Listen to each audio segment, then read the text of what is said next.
नमस्कार. VIP talkies अर्थात संवाद हा सुखाचा या आपल्या चॅनलमध्ये मी विलास गावरस्कर आपल्या सर्वांचं मनापासून स्वागत करतो. मंडळी, आपल्याला एका मूर्तिकाराची गोष्ट सगळ्यांना माहिती आहे. एक मूर्तिकार दगडामधून मूर्ती घडवण्याचं काम करत होता. त्याला बघणारा खूप चकित होत होता आणि तो म्हणत होता की इतकं कष्टाचं काम आहे, हे कसं काय जमतं बरं तुला? कसं यातून करतोस तू? किती कठीण आहे. आम्हाला तर नुसता दगड दिसतोय आणि त्या दगडामधून तू एक छान शिल्प तयार करतोयस, छान मूर्ती घडवण्याचं काम करतोयस. कसं बरं जमतं तुला? मूर्तिकाराने अगदी शांतपणे सांगितलं, यात कष्ट मला अजिबातच वाटत नाही, कारण माझ्या आवडीचं काम आहे. मला त्यामध्ये शिल्प दिसतंय, फक्त अनावश्यक भाग मी बाजूला काढून टाकतोय आणि जे उरतंय ना ते एक उत्तम मूर्ती आपण त्याला बघू शकतो. मंडळी, त्याचं उत्तर हे इतकं समर्पक होतं की आपल्या माणसाच्या, सर्वसामान्य माणसांच्या बाबतीमध्ये सुद्धा हे चपखल लागू पडतं. आपल्यामध्ये सुप्त गुण असू शकतात, पण ते गुण हेरणं, त्या गुणांची पारख होणं, त्या गुणांना संस्कार करणं, त्याला जाणतं करणं हे खूप मोठं काम आहे. त्यासाठी एक हाडाचा शिक्षक असणं गरजेचं आहे. हा शिक्षक ज्याला मिळतो ना, तो शिक्षक म्हणजे तो विद्यार्थी खरंच चांगलं घडतो आणि त्याचं व्यक्तिमत्व हे फुलत जातं. आज आपण अशाच एका शिक्षिकाबद्दल बोलणार आहोत, ज्या शिक्षिकेने रंगकर्मी घडवलेत, कवी साहित्यिक घडवलेत आणि रंगभूमी किंवा चित्रपटसृष्टी त्यांना उत्तम कलाकार मिळवून दिले. आपण बोलतोय विद्याताई पटवर्धन यांच्याबद्दल. विद्याताई पटवर्धन म्हटलं की आपल्याला बालरंगभूमी आठवते किंवा अनेक बालकलाकार जे दूरदर्शन किंवा चित्रपट या माध्यमात झळकलेले आहेत ते आपल्याला आठवतात. बऱ्याच मालिका किंवा चित्रपटांमध्ये सुद्धा आपण त्यांना बघितलेलं आहे. मी स्वतः त्यांना अगवय अरेच्चा किंवा भिकारी किंवा बाळाचे वा ब्रह्मचारी, चिकट नवरा अशासारख्या सिनेमांमध्ये बघितलेलं आहे. त्यांची विनोदी भूमिका ही जास्त आपल्या लक्षात राहिलेली आहे. त्याच्यामध्ये त्यांनी 2 वेण्या असं करून ती विनोदी भूमिका अशा पद्धतीची केलेली होती आणि त्यावेळेस लक्षात आलं की ह्या विद्याताई पटवर्धन आहेत. विद्याताई पटवर्धन यांच्याबद्दलची उत्सुकता खूप जास्त होती, कारण अनेक विद्यार्थी त्यांचे घडलेले आपण बघतोय.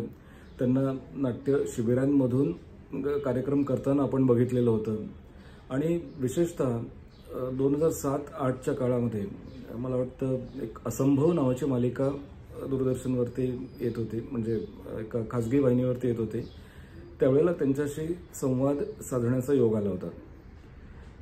आला अडाण्याचा गाडा या नाटकामध्ये पण त्या दिसल्या होत्या आणि त्यावेळेस असं लक्षात आलं की ही अभिनेत्री ही चतुरस्त्र अभिनेत्री आहे, पण ही नुसतीच अभिनेत्री नाही आहे, तर हाडाची शिक्षिका आहे.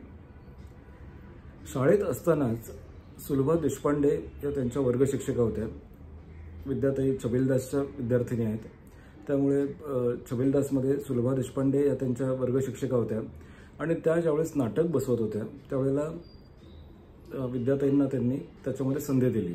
तिथून त्यांना अभिनयाची आवड निर्माण झाली आणि अभिनय हा त्यापासून त्यांचा सुरू झाला. पुढे मग जयदेव हट्टंगडी यांच्या चांगुणा या नाटकामध्ये त्यांनी काम केलं. आविष्कार तर्फे जे काही शिबिरं भरवली जात होती किंवा आविष्कार तर्फे जे काही नाटक सादर होत होती त्याच्यामध्ये विद्याताईंचा सहभाग होता आणि असं करता करता विद्याताई ह्या ज्ञानदानाचं काम सुद्धा करत होत्या. खरं तर विद्याताई ह्या उत्तम चित्रकार आहेत. त्यांनी सर जे स्कूल ऑफ आर्टमधनं चित्रकलेचं रीतसर शिक्षण घेतलेलं आहे.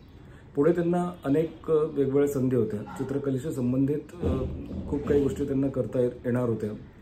जाहिरातींमध्ये त्या काम करू शकत होत्या किंवा आणखीन वेगवेगळे माध्यमं त्यांना खुणावत होती. पण तसं न करता त्यांनी आपल्या वडिलांसारखंच शिक्षकी पेशा पत्करलं. दादरमधले पटवर्धन क्लासेसचे पटवर्धन सर त्यांच्या विद्याताई कन्या आहेत. त्यामुळे त्यांनी बालमोहन या दादरच्या नावाजलेल्या शाळेमध्ये चित्रकलेचं शिक्षण देण्याची सुरुवात केली. चित्रकार कुंचल्यातून त्याची चित्रकला सादर करतो, तो भावना व्यक्त करतो आपल्या कुंचल्यावरती. पण त्याचबरोबर विद्याताईंनी चित्रकलेच्या बरोबरच अभिनयाचं कौशल्य हे मुलांमधलं विकसित करायला सुरुवात केली, कारण त्यांना अभिनयाची आवड होती. त्यामुळे त्यांनी मुलांमधले सुप्त गुण हेरून त्यांना वेगवेगळ्या संधी देण्याचा प्रकार सुरू केला आणि वेगवेगळी शिबिरं त्यांनी घेतली. शिबिरांमधून त्यांनी विद्यार्थी घडवले, कलाकार घडवले. जसं पुलं म्हणाले होते ना की मराठी माणूस हा नाटक वेडा आहे, त्याला नाटक शहाणं करून सोडलं पाहिजे. हे शहाणं करण्याचं काम विद्याताई पटवर्धन खूप इमानतबारी करत होत्या. आपल्याला आठवतंय सुधाताई करमरकर अर्थात लिटिल थिएटर ही चळवळ ज्यांनी सुरू केली, त्या सुधाताईंबरोबर विद्याताईंनी बरीच यांच्याबरोबर नाटकं दिग्दर्शित केली आणि साहजिकच बालरंगभूमी ही चळवळ जास्त व्यापक प्रमाणामध्ये झाली. फक्त जंगलांपुरते किंवा प्राण्यांपुरते, राजा राणीच्या गोष्टींपुरते ही नाटकं मर्यादित नक्कीच नाही आहेत. अतिशय कठीण काम असतं.